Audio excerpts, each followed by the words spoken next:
साथियों, वृश्चिक लग्न की इस जन्म पत्रिका में शुक्र देव जो कि विवाह और दाम्पत्य के कारक हैं, और यदि कुंडली इस व्यक्ति ने ठीक से नहीं मिलाई है तो शादी की इसको सजा जरूर मिलेगी। यदि द्वितीय भाव में शुक्र देव विराजमान हो जाए तो कर्कश वाणी वाला जीवन साथी इसको अवश्य मिलता है। यदि शुक्र देव तृतीय अर्थात पराक्रम भाव में विराजमान हो जाए, जैसे मर्जी आप समझा लीजिए, प्रेम से शत्रुता से जीवन साथी को कुछ भी समझ में नहीं आएगा। और यदि शुक्र देव यहां त्रिकोण में आकर के विराजमान हो गए तो ऐसा जीवन साथी ना तो अपना पति धर्म निभाता है, ना अपना पत्नी धर्म निभाता है।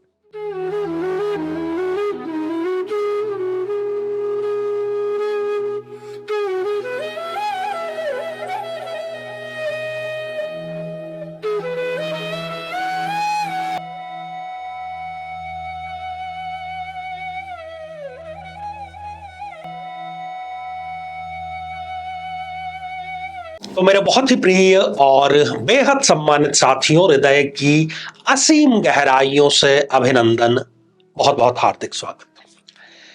साथियों, चर्चा इन दिनों हमारी प्रत्येक लग्न को लेकर के चल रही है और दोनों पक्षों पर चल रही है। कब जो शादी है वो व्यक्ति के लिए एक दुर्भाग्य का कारण बन जाती है, और कब इसके ठीक उलट यदि थोड़ी सी भी समझदारी व्यक्ति दिखा दे कुंडली मिलान में तो एक सुखद एहसास विवाह उसके लिए बन जाता है। साथियों, आज जो चर्चा की बारी है वो है वृश्चिक लग्न की जन्म पत्रिका। आप देख रहे हैं यहां पर स्क्रीन पर 8 नंबर से ये प्रारंभ हो रही है और ऊपर जो शीर्षक है वो लिखा हुआ है शादी की सजा। कब मिलती है, क्यों मिलती है, इस पर हम चर्चा करेंगे। और इसका जो अगला एपिसोड है तो वो शादी के सौंदर्य की भी हम चर्चा जरूर करेंगे। साथियों, यदि अभी तक आपने अपने लग्न से संबंधित एपिसोड नहीं देखा है तो यहां आई बटन में हम आपको उसका लिंक प्रोवाइड करा रहे हैं, जाकर के आप जरूर देखें और उससे कुछ ना कुछ जरूर सीखें आप। साथियों, वृश्चिक लग्न की इस जन्म पत्रिका में शुक्र देव जो कि वैभव और ऐश्वर्य के कारक ग्रह हैं, संबंधों के कारक ग्रह हैं, सप्तमेश है इस जन्म पत्रिका में, अर्थात वो विवाह के और दाम्पत्य जीवन के प्रबलतम कारक ग्रह इस जन्म पत्रिका में है। हालांकि वो इस जन्म पत्रिका के लिए एक मारक ग्रह है क्योंकि सप्तमेश और द्वादशेश वो हो गए। अब कौन कौन सी शुक्र की जो प्लेसमेंट है वो इनके दाम्पत्य जीवन को प्रभावित करती है उस पर हम दृष्टिपात करेंगे। और ये सारी स्थितियां तब लागू होगी यदि इन्होंने कुंडली नहीं मिलाई है, केवल गुण मिलान कर लिए हैं। यदि आप भाग्यशाली हैं तो विवाह से पहले आप ये एपिसोड देख रहे होंगे, और यदि थोड़े कम भाग्यशाली हैं तो आप विवाह के पश्चात ये एपिसोड देख रहे होंगे। और आप खुद यदि वृश्चिक लग्न के हैं अपनी कुंडली निकाल करके इस बात का अंदाजा लगा सकते हैं। साथियों, यदि इस जन्म पत्रिका में शुक्र देव जो कि सप्तमेश है अगर द्वितीय भाव में यहां पर विराजमान हो जाते हैं और व्यक्ति ने कुंडली नहीं मिलाई है तो जो जीवन साथी मिलेगा वो कर्कश वाणी बोलने वाला इसको मिलता है। ये 2 मिनट भी साथ में बैठ करके बातचीत करने की स्थिति में नहीं होते हैं। 2 से लेकर के 10 मिनट के बीच में तो ये झगड़ा करके उठ ही जाएंगे, चाहे आप घड़ी से समय का मिलान भी कर सकते हैं। विवाह के पश्चात पैतृक संपत्ति यदि इस व्यक्ति को मिल भी जाती है तो वो पैतृक संपत्ति इनके किसी भी काम नहीं आती, वो व्यर्थ ही कहीं ना कहीं इनको गंवाना पड़ती है, और अपने कुटुंब से भी इनके संबंध खराब होते हुए देखे जरूर जाते हैं। साथियों, यदि शुक्र देव पराक्रम भाव में यहां तृतीय भाव में विराजमान हो जाते हैं, ये स्थिति भी बिल्कुल ठीक नहीं है। विवाह से पहले चाहे इनकी कल्पना, इनकी शक्ति, इनकी महत्वाकांक्षा कितनी ही बड़ी, कितनी ही ऊंची क्यों ना हो, उस महत्वाकांक्षा को इन्हें तिलांजलि देना ही पड़ता है, त्यागना ही पड़ता है। खासतौर पर यदि ये कन्या की जन्म पत्रिका है तो उनको तो अपने करियर से समझौता करना ही पड़ता है। यदि पुरुष की जन्म पत्रिका है तो भाइयों के साथ में भी जो इनके संबंध हैं वो खटास पूर्ण हो जाते हैं, और तमाम प्रयास करने के बावजूद भी उनको ठीक नहीं किया जा सकता। साथियों, यदि यही शुक्र देव यहां सुख भाव में विराजमान हो जाते हैं तो हर एक व्यक्ति के कुछ सपने होते हैं भौतिक संसाधनों को जुटाने के, कि उसका अपना घर हो, अच्छी लग्जरी उसके पास में गाड़ी हो, परंतु वो विवाह के पश्चात इन भौतिक सुखों के लिए भी केवल संघर्ष ही करता रह जाता है। और बहुत प्रयास करने के बाद भी, बहुत उम्र बीत जाने के बाद भी अपना स्वयं का जो घर है वो उसका नहीं बन पाता। पुरुष की यदि स्थिति ये है कुंडली में, तो वो अपनी पत्नी और अपनी मां, इन दोनों के बीच में तालमेल बैठाने में पूर्ण रूप से असफल होता है और एक चक्की की तरह वो पिसता चला जाता है। यदि स्त्री की ये कुंडली है तो उनकी भी अपनी सासू मां के साथ में बिल्कुल भी नहीं बनती है।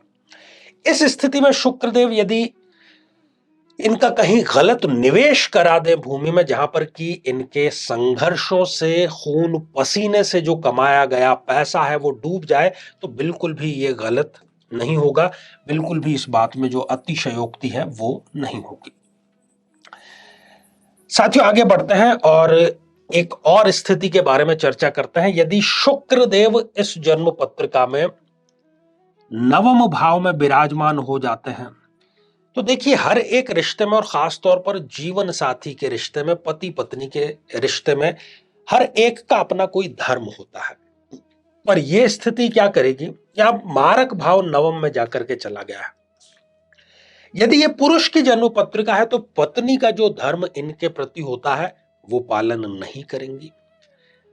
यदि ये पत्नी की जन्म पत्रिका है तो एक पति का जो इनके प्रति धर्म होता है, एक पति धर्म, उसका वो पालन नहीं करेंगी और भाग्य तो जैसे कि इनसे विमुख ही हो जाता है, खास तौर पर विवाह के पश्चात। और यात्राएं इनकी संघर्षपूर्ण होती है और कुछ भी उसका नतीजा जो है वो निकल नहीं पाता है। साथियों, यदि शुक्रदेव कर्म भाव में विराजमान हो जाए तो विवाह के पश्चात ये पिता के साथ में तो अनबन देते ही हैं। संघर्ष इनके कार्यालय में इनका जरूरत से ज्यादा बढ़ जाता है। कार्यालय की जो पॉलिटिक्स है, जिसको कि हम ऑफिस पॉलिटिक्स कहते हैं, उसके भी ये शिकार हो जाते हैं और कार्यालय में, कार्यस्थल में किसी न किसी प्रकार की इनकी बदनामी का योग भी जरूर निर्मित हो जाता है।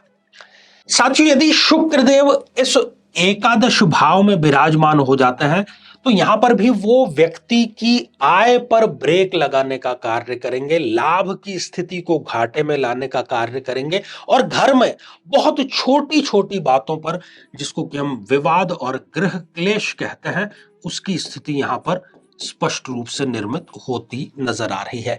यदि ये किसी प्रकार के प्रोफेशनल हैं, वकील हैं, सीए हैं, डॉक्टर हैं, तो इनकी जो प्रैक्टिस जितनी अच्छी चलनी चाहिए उतनी अच्छी नहीं चल पाती, बल्कि इनको अपनी जरूरतों से, अपनी इच्छाओं से भी समझौता जरूर करना पड़ जाता है।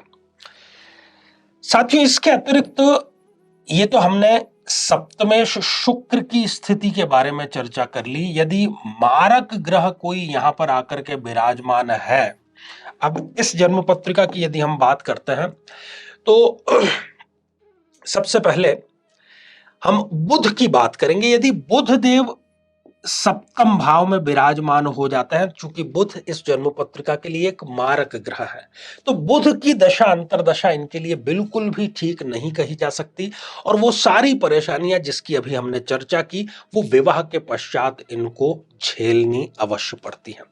इसलिए बार बार और लगातार मैं ये बात दोहराता हूं कि केवल आप लोग गुण मिलान को ही कुंडली मिलान समझ लेते हैं, जबकि जब तक हम संपूर्ण ग्रहों का मिलान न कर दें, भावों का मिलान न कर लें, आने वाली दशाओं अंतरदशाओं का मिलान न कर लें, हम उसको कुंडली मिलान न कहें तो ही ज्यादा बेहतर रहेगा। और साथ ही शुक्र की और बुध की आज हमने चर्चा की, तो इसके लिए आप सबसे पहले इन ग्रहों की जो डिग्रियां हैं वो जरूर देखें। यदि वो डिग्री 0, 1 या 28, 29 जैसी अंतिम डिग्रियां हैं तो निश्चित तौर पर वो सारी बातें जिसकी कि अभी हमने चर्चा की है वो लागू नहीं हो पाती है।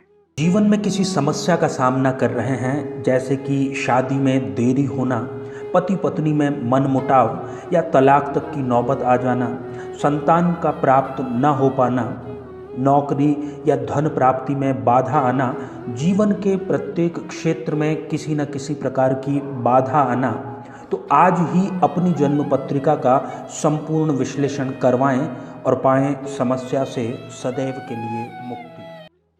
साथियों, ये श्रृंखला हमारी आगे भी जारी है, तो आप जरूर इसके प्रति अपना प्रेम, अपना स्नेह जरूर जताइएगा। आइए साथियों, अब बढ़ते हैं आज के हमारे कमेंट के चरण की तरफ।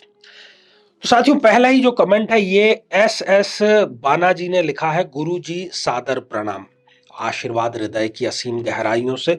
और अगला कमेंट नितेश शर्मा जी ने लिखा है, प्लीज क्या सिंह लग्न वाले अगर तुला लग्न वाले से शादी करें तो क्या ये विवाह चल सकता है? इन लग्नों का मैच हो सकता है क्या? प्लीज लग्नानुसार शादी मैच करने के वीडियो जरूर बनाएं। देखिए, सिर्फ लग्न से मिलान नहीं होगा। अभी अभी मैंने आपको बताया कि हमें संपूर्ण ग्रहों का, भावों का और आने वाली दशाओं अंतरदशाओं का मिलान करना जरूरी है। और जहां तक प्रश्न ये है, तो मिलान पर और कुंडली मिलान पर हमने ढेर सारे एपिसोड बनाए हैं। आप कुंडली मिलान आचार्य चंद्रकांत यदि यूट्यूब पर लिखते हैं तो वो सारे तमाम वीडियो आप देख सकते हैं। साथियों, अगला कमेंट भावना शर्मा जी ने लिख भेजा है, सर ऑनेस्टली सेइंग ऐसा लग रहा है जैसे आप मेरी ही बात कर रहे हैं। These points are absolutely true and relatable। काश ये वीडियो मुझे पहले मिल जाता। सच में इसी तरह के दकियानूसी आदमी से शादी हुई है, जिसकी सोच ऐसी है कि जब वो बोला करे तो पत्नी का बीच में बोलना भी उसे गंवारा नहीं है। भावना जी, हम समझ सकते हैं कि इस प्रकार की स्थिति का आप शिकार हुए हैं, तो और कारण यही है कि कुंडली मिलान कहीं ना कहीं ठीक से आपने नहीं कराया है। खैर, आप नियमित रूप से हमारे कार्यक्रम देखें, क्योंकि समस्या है तो समाधान भी जरूर है। तो साथियों, आज के लिए केवल इतना ही, और इसी मंगल कामना के साथ में कि आप सभी स्वस्थ, समृद्ध और शांतिपूर्वक जीवन व्यतीत करें। नमस्कार।